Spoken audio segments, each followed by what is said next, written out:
Of kind of negative news, the 2020 wildfires. Yeah. When we talked last, it sounded like you'd done a bunch of research and that you had found, a method and a protocol that was appropriate to, look at smoke taint, and everything was looking really, really good when we talked last time.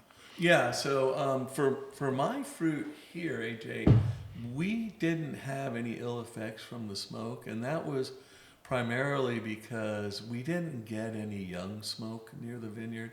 The only thing we had was the haze that drifted in, 7 to 10 days later after the fires that were more south and east of here. Right. And I mean, that led to poor air quality and everything, but it really didn't affect the vines. There was no ash associated with that. Right.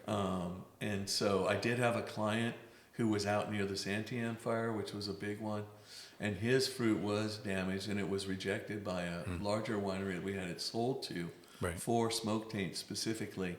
And I had it brought up to my winery, and I made it was Pinot Gris, so it's a white wine. And with white wines, you don't ferment them on the skins, and that's where the volatile compounds are going to be in the skins mainly. And so if you're not fermenting on the skins, and if you don't press real hard, you shouldn't get too much of that, right? Right, These right. were really covered in ash, and Ooh. there's a thing called a bucket test. So when the fruit came in, I just took some of the clusters and threw them in a bucket of water, and the water immediately turned ashen gray. So you could just see it. So we decided to put it through the line and rinse it all off and resort it into slotted bins, and then I rented some big fans, and we put them in the coolest spot in the winery, and we dried them off for 36 hours, and then we very gently pressed it, and then I treated the must with what's called the Lafort protocol. Lafort is a French company and laboratory Okay. that has developed protocols for handling smoke taint.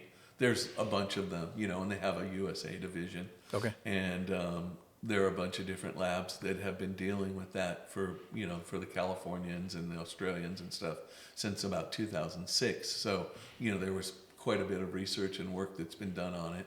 And since I'm a winemaker, I wanted to treat the must because that's when we make adjustments prior to fermentation, if at all possible, as opposed to trying to filter it later, which, based on what I had read, at least up to that point, had, mixed results to where maybe some of those compounds could reappear in the wines later. So I was more of a fan of trying to develop a protocol for treating the must, and so that's what I did. I borrowed from several different protocols and then added a step in the beginning and a step at the end of my own to try and really, cinch it for me. And we did that, and the wine seems to be fine. That's it's a great. nice little Pinot Gris, and I learned something along the way, and now I've got a protocol for dealing with smoke taint. And then there's new products and new research every year, so it's not like you ever have it all figured out, especially with the little teeny tiny bit of experience that any of us have with smoke taint right now. We still have a lot to learn and stuff, but I'm glad I had that experience, and I'm glad I got to practice on somebody else's fruit. so it was a good experience. Right. It was a lot of work. I wouldn't want to do it, believe me. Because it was a lot of labor to do it. It took a lot of effort, and I'm thankful that we could do it and we got the results. But I definitely wouldn't want to have to do it again. Well, hopefully we don't have to. I have a feeling it's probably not the last time, but hopefully, according to our climatologist from Linfield, formerly from Linfield, Greg Jones,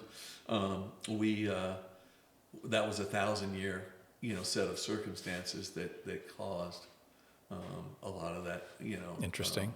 smoke and everything to arrive here because of the way the winds were and stuff. Yeah. Well, we'll keep our fingers crossed. Yeah.